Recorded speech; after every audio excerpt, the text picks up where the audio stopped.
Coach, Boston did what they do so well, going on that big run there at the end. In your mind, what was the key to holding off the charge? Well, we got some stops late, you know. That was the whole thing. Our offense was terrible, but we got some stops late. I mean, we missed so many free throws again that would have put the game away. And, you know, we've got to be able to step to the line and make free throws better than we are. And then turnovers. You know, we had Zion's charge. We had Josh with the ridiculous inbounds pass. I mean, you know, look, we're going up and down. So we go to Denver and we play the last 5-6 minutes of that game great. Then we have a blowout win. And then we have Denver at home and we play the last 6 minutes poorly. Then we have Dallas and we play the last 6 minutes great. And then tonight we play the last 6 minutes poorly again. Our guys have got to learn what it takes to close out games. And you know, we're playing consistently now 42 minutes of good basketball. And we've got to learn to close out games in a consistent manner when we have that kind of lead. Speaking of learning, B.I. had 9 assists tonight. Do you feel like he's handling double teams better, that he's growing in that area? Well, I thought he was great tonight. Yeah, I mean, I think he's been pretty good all year. He gets frustrated at times and feels like we need a bucket and wants to go get one. And he had a huge one tonight in a one-on-one on the pull-up. But, yeah, he did a great job finding people tonight. And, you know, Nikhil's shooting the ball really well. That really helped us. So, yeah, I thought B.I.'s performance was outstanding. Well, Coach, I have to ask you about Josh Hart. Again, he's just been phenomenal. He's had 15 rebounds now in 2 of the last 4 games, and even when the shot isn't falling for him, he continues to get it done on that end. But when the shot is falling for him, he's a pretty formidable player to deal with. Yeah, there's no question. I love his defensive intensity. I love his rebounding. But he's got to take care of the ball. The turnovers killed us tonight, you know. Have those turnovers.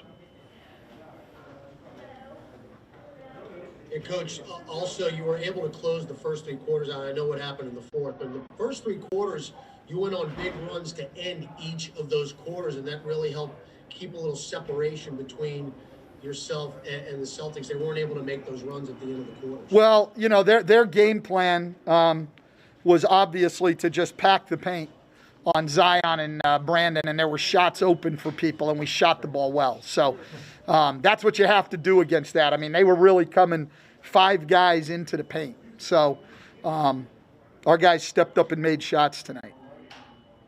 Stan, since that Minnesota game, I mean, you guys, I think, have been a middle-of-the-pack defensive team.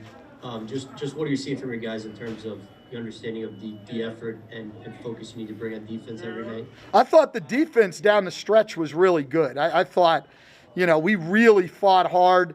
You know, they wanted to come off screens and shoot the 3. Our guys were right there. We did a great job on that. We made the shots inside tough. I thought we did a really, really good job of that. So, yeah, I was happy with what we did. Yeah, and I believe this is Kyra's 7th straight game with 0 turnovers. Just what do you think about the way he's operating within the offense and his decision-making? You know, I said it, I think, you know, to you guys either before or after. Like, he just makes simple, solid basketball plays. He doesn't get careless. He doesn't try to hit home runs. You know, he makes the simple play consistently, and that's a pretty good way to be a point guard in this league. You know, the best players make the routine plays consistently. You know, we all go crazy over the great plays, but the best players just make the routine plays consistently, and that's what Kyra's doing. Hey, Stan, to get in a situation, I mean, it was unfolding similar to how it did in Portland, to be able to hit a shot like that down the stretch for BI and then just, you know, obviously win the game in that, you know, after going through that. Does that show growth? Does that show anything, or is it just, you know? I said to you guys, like, the other night, like, I just think you guys are making too much of, you know, him down the stretch in games. I mean, if you just go our last... Not even so much him, but just like the team in general. Well, I don't know if we showed any growth tonight, to be honest. I mean, we had a big lead and turnovers were bad. I mean, he hit a huge shot that kept us afloat, but, too many turnovers, and the free throws are, they're absurd down the stretch for NBA players. I mean, we get a flagrant foul, and then on the inbounds we get fouled, and we come away with 1 point out of a possible 4. I mean, that makes it really tough down the stretch when all you have to do defensively is foul us.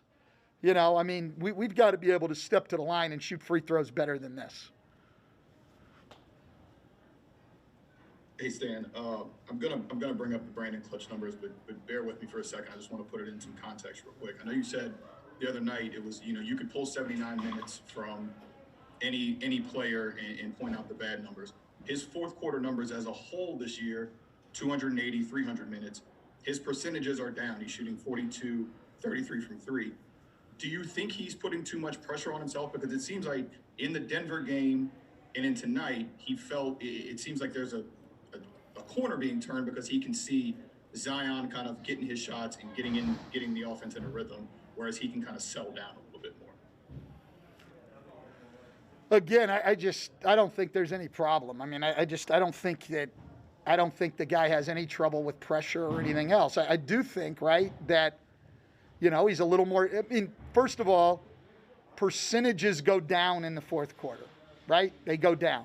And especially for the better players. The game gets more physical, people are into you, and you're a little bit tired. I think that pretty much explains it all for B.I. I don't think he's abnormal from a lot of other players. I just think that's searching for something negative on him. I mean, the guy's a great player.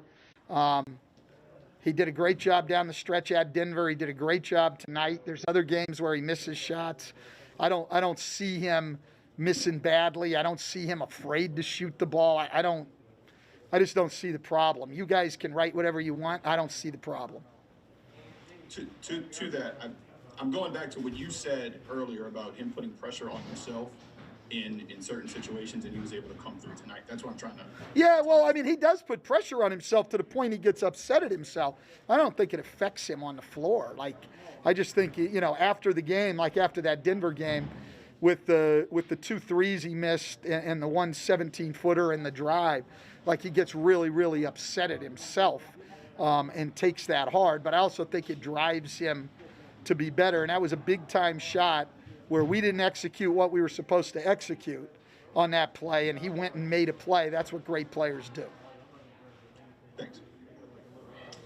Yeah, and a few games ago, we asked you about Bled's struggles on offense, and you said, I don't care about whether the shots go in, I just want him to stay confident on that side. Does it feel like his confidence is starting to come back on offense? Absolutely, and let's make sure we're paying attention to his defense. The other night he steps up on Tim Hardaway, who had killed us in the first half, makes it tough on him, and ask Kimba how easy it was tonight with Bled on him. I mean, you work for everything.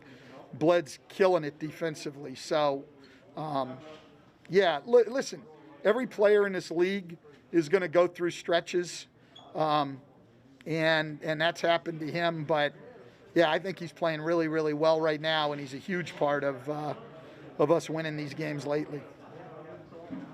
And y'all won 4 of 5. I'm not going to ask about turn corners, don't worry. But just the idea that do you see this team playing a little bit more comfortable together than maybe even in Portland, or do you see anything as far as, that's different, or is this just a team that happens to be winning games that they were, and playing in some? Well, I think we're playing harder on the defensive end of the floor. I think that's the big difference. I really do. I think we're getting after it harder on the defensive end of the floor. And since that Minnesota game, I mean, we've played pretty consistently, right? I mean, we haven't had a bad game. Like, we had the bad loss in Portland where they came back, but we didn't play a bad game. In fact, for 42 minutes, we played really well. We came back the next night.